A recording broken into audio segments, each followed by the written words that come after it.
29,000 asylum cases dating back at least 7 years were still waiting to be resolved. The Home Office had lost contact with 50,000 people who were refused the right to stay. Crying that he wants to go back home to his country, but Home Office never lets them go because when they keep you here, that is when they make more money.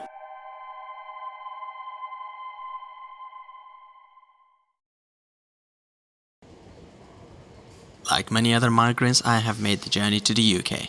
It's a difficult and dangerous journey, and you truly never know where you might end up. In the media and via political parties, it has been repeated many times that UK is being flooded with migrants. But looking into the statistics, only 0.24% of the UK population is made up of refugees. And in terms of asylum seekers per head, the UK ranks 16th out of 28 European countries. Having been through the process myself, I understand what people have to go through and what impact it has on your life and on you as a human being. Exploring the lives of Afghan migrants, I hope to provide a better insight in this world. My first visit was with Nazir, a young Afghan asylum seeker who turned 18 and is currently trying to appeal against his refusal. We talked about what impact this legal struggle has on his life. It was something that could never happen, if you know what I'm trying to say. I have never ever imagined that would ever happen with me. You never expected that they will refuse? I never accepted that letter to come to me. Because I have been waiting when... I didn't even get a letter. I basically got a phone call from my solicitor and she told me how she received a letter which says I've been refused and everything. Yeah. Because if you was there and you see the judge, she was really nice and everything. And even the barrister, when she came out with me, she goes, the judge is really nice, you might get it. I'm not sure. But when later on my solicitor called me and she said how I've been refused and everything, that was very complicated for me to handle, if you know what I'm trying to say. Yeah. Because how they say human right gives you, like, you know, if you've been here more than 5 years, you're automatically from this country, basically. I didn't make a choice, but I didn't have no choice left to come here. I didn't even want to come here, to be honest with you. But at the life where it comes to end like this, then it's better than death, if you know what I'm trying to say. Then you have to come. You don't have no choice but to come here.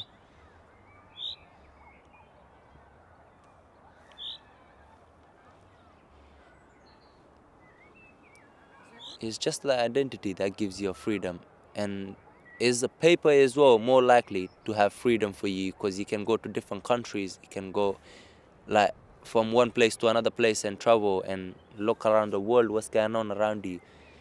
I'm just doing motor vehicles right now in college, so I'm thinking to open up my own garage. First thing I need to do, I need to find a job for myself, because I can't be living on a constant money all my life.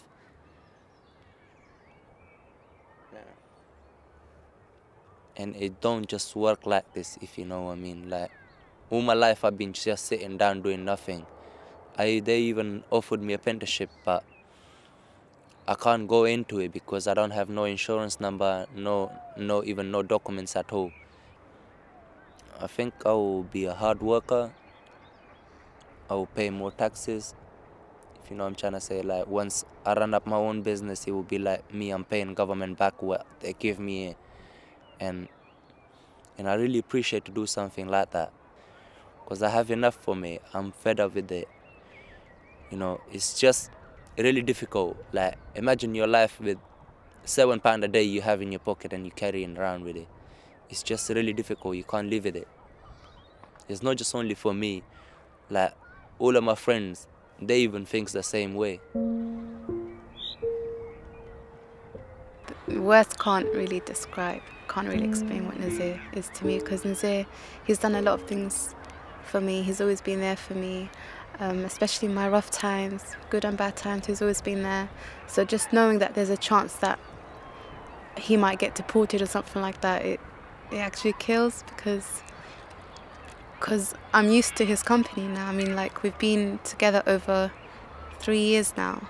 More than 3 years, so just knowing that he came into my life and just left like that is really hard, actually. I'll do everything I can, actually. I'm not gonna give up, and Nazir knows I won't give up, and I'll try the best I can to bring him back. Like you said, the judge was a really nice lady, but I think there wasn't, enough evidence that I don't think they really believed that our relationship was real. Like even what they said, it didn't feel like they believed what we said. We showed them, like we gave them all the proof that we had. I mean, there's not much more proof we can give them. So really, it's down to what they believe and what they don't believe.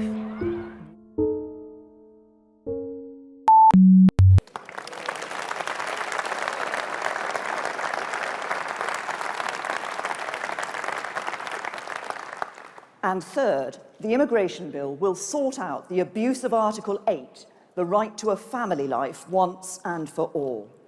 This is used by thousands of people to stay in Britain. Is Theresa May's claim of abusing the right to a family life legitimate? Is it a choice to become a refugee? Or is this a myth? I asked specialist Zoe Gardiner of Asylum Aid about their experience and research. I think that is a myth because in most cases children have relied on smugglers to get here. So their family, the reason why we have children coming is because the family can't afford to come all together. So they want to protect the child and so they get them out.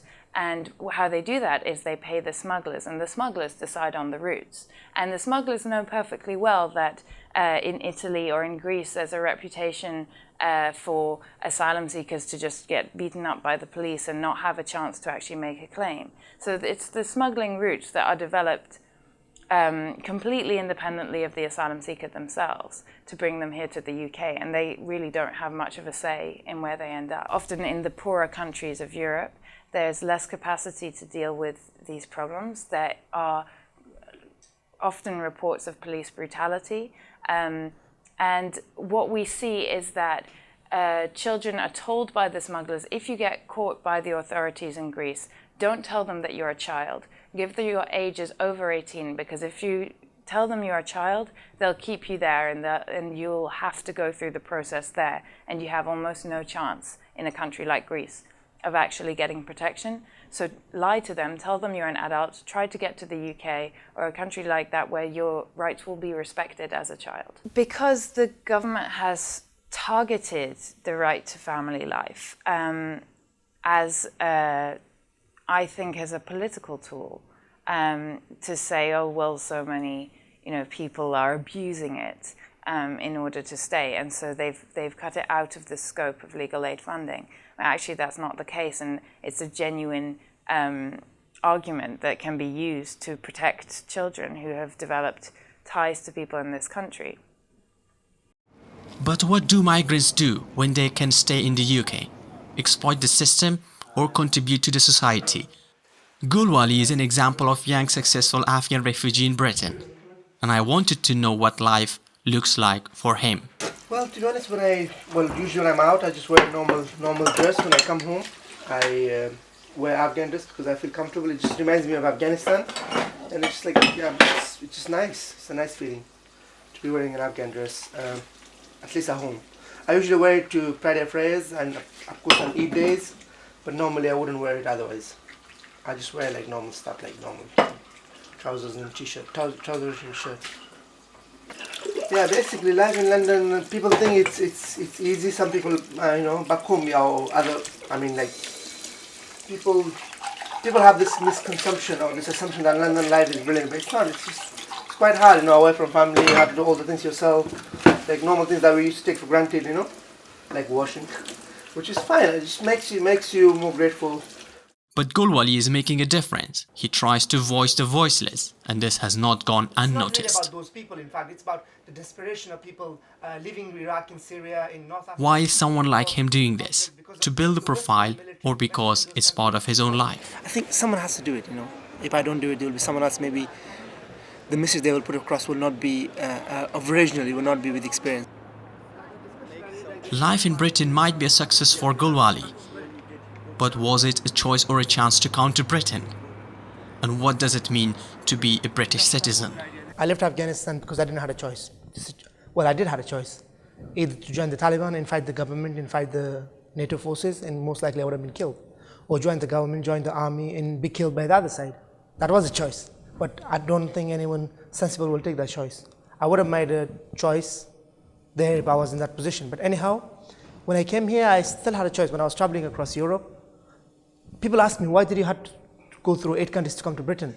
But they don't understand those 8 countries I've been to. At the age of 12, 13, they imprisoned me. They sent me back to the country that I came from. They did not give me the opportunity to claim asylum or ask me why I was there. And also, if you have no paper, this is the worst situation anyone could be in. This world belongs to all of us, like in moral terms. Britain is developed, Britain is where it is because people supported it. People were used in the past to make it great as it is. And immigrants were used, slaves were used, in a very few occasions. Felt as a stranger, even though sitting around the cabinet office table, sitting around at a very influential, important event, people look at me, I could see it on their faces, like, what are you doing here, You're Afghan, you're a refugee, why you have this opportunity? For me, Britishness is, it's about value, it's about principles. It's not just the mere fact that, you're a citizen or you are born here. It's more than that, it's about contributing, it's about trying to make the world a better place. It's about using the opportunities, the skills, the experiences you have, and wanting to help those people who are in need. Achieve my potential. I'm able to become who I want to become. I'm able to become successful, and I will be able to travel, I will be able to meet people, I will have the freedom of choice. All I have to do is make it happen. I will have those opportunities. So for me, what it means to be British is not one thing. It's a combination of a lot of different things. Is there a real concern regarding the number of migrants increasing in the UK or not? I met Professor Jolian. No, of course there is I don't know if you would call it a phobia, but there are real concerns about the number of migrants, whether it's fair, and some of the pressure this can create on particular resources, and political parties take particular positions. And I think migrants are caught in the middle of what are often quite rhetorical and political battles. If you can get beyond the politics on this and look at it from a humanitarian point of view, I think that's where it's indisputable really that people like Gowali are going to bring something really, and have done and will continue to bring something really special to this country, as many migrants have over many decades and centuries in the UK.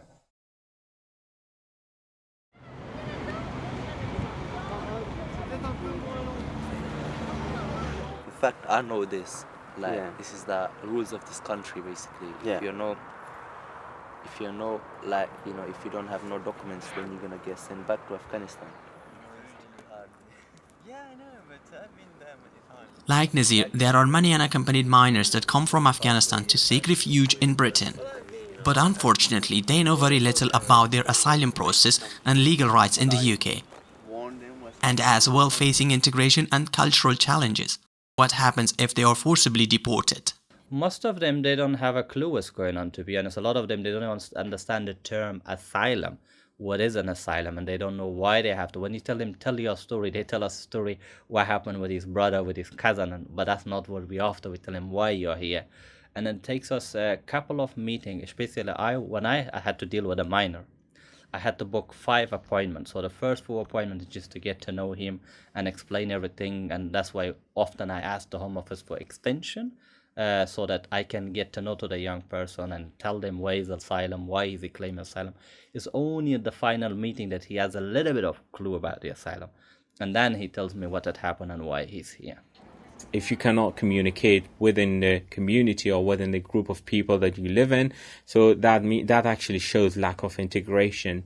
However, some of these young people, they try to find a new lifestyle. They live the way that other teenagers in the country live, but due to the legal process, they're refused and they're forcibly removed. They find it very difficult to even survive back home because they've got used to a living or a lifestyle which is sometimes some Afghan believe that it might not be acceptable in Afghanistan, and they could be labeled as sometimes you could be labeled as an infidel. Back in London, something started to bother me. The answer to my question does not start in the UK. So I traveled to the closest border, Calais. The last challenge to reach the UK. In Calais, I try to find out where the jungles are, but my contact does not pick up the phone. Luckily in Calais, it's not difficult to find a few migrants in town and to point you to the right direction. Following the old train track should bring me to the new jungles, a route I know.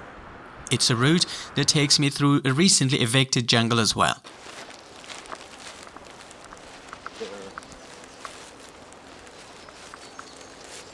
Seems to be destroyed. The tent, the shelter.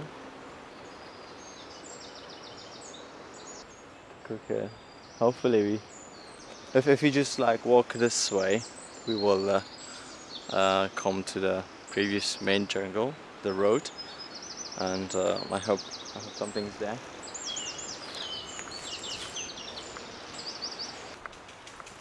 As I was looking around the jungle to find the right way out, I noticed someone was standing at the end of the route.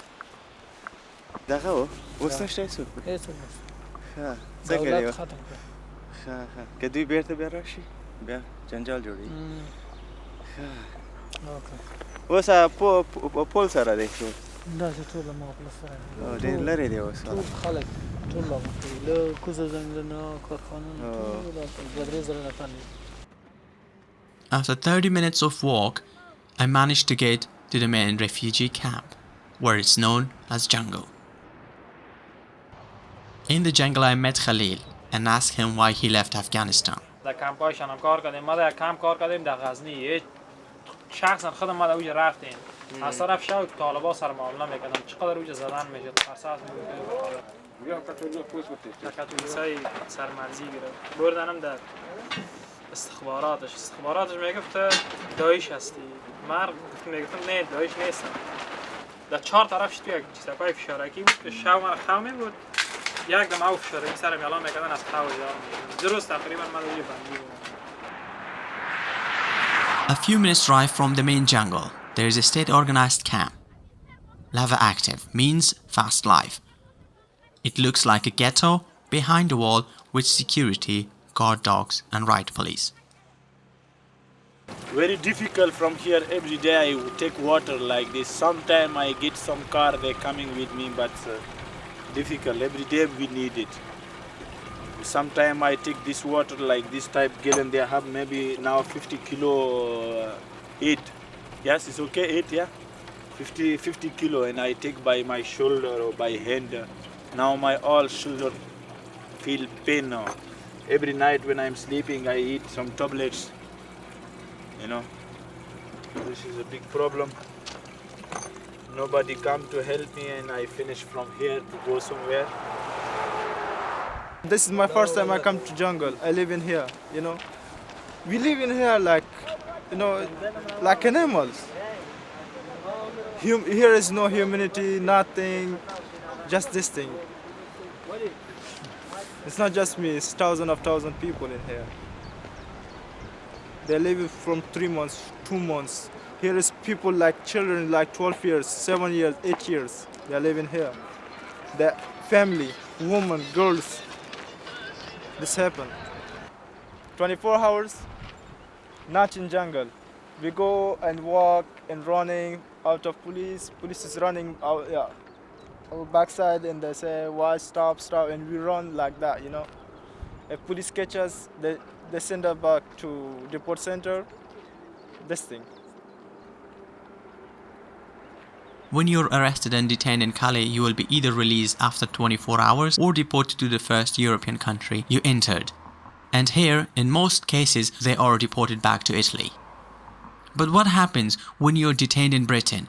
And what is the detention situation like? Well, one thing is that in the UK, unlike any other European country, we don't put a time limit on detention, which means that we lock people away and they have no idea whether they'll ever even get out or when. And a lot of the clients that we speak to who have experienced detention say that is the worst. It's the mental torture of not knowing how long this is going to last. I mean, even the worst murderer, we tell them how long they will be in jail for, but we don't give that basic dignity to asylum seekers. And that's somewhere where the UK really is falling behind compared to other European countries. That's impossible, if you know what I'm trying to say. When I imagine about it, when I wake up in the morning, I think about it. Imagine I do get back home. What would be the first thing happen to me? Once even they're sent back, they don't have a clue, and they know that I had one cases where I have not seen myself, but I've seen his cousin was here, but the other cousin was deported, and his parent has disowned him after he went back because the way he was, for the style he was. So he was in the middle of nowhere in Kabul, and I heard that apparently he was recruited by the Taliban, and now it's not known. His cousin's still here, but he doesn't know what happened to his cousin, whether he's dead or alive.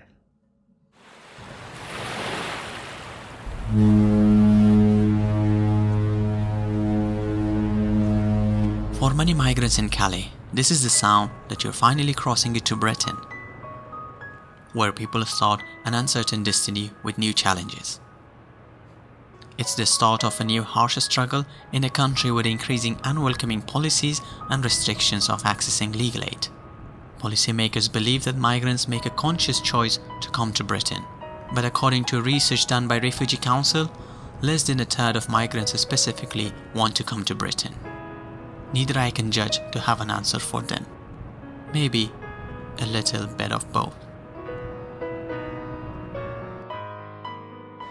Because I have enough for me. I'm fed up with it.